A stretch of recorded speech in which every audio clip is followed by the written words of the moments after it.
Yes, hello? Hello, good afternoon. Ito po ba si Ma'am Lucy? Yes, this is Lucy. Namasigip ang post. Wait, paano mo pala nalaman yung number ko? Bale, binigay po ng anak ninyo itong contact number para matawagan. Wait. Hold on. First of all, single ako. Second of all, wala akong anak. Sigurado po ba kayong hindi nyo anak si Princess? Yes! Oo, anak ko pala yan. Yes. Nakipagsabunutan po ang anak ninyo. Kailangan nyo po pumunta ngayon sa school. Yes po, Mr. Principal. I'll be there. Opo. po, ma'am. Okay.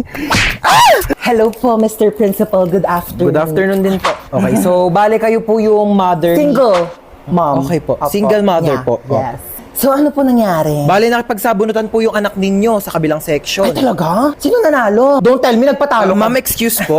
I mean, masama po yung ginawa niya, opo, ng anak ko po. So, bakit po ba sila nagsabunutan? Sinabihan daw pong pangit yung anak ninyo.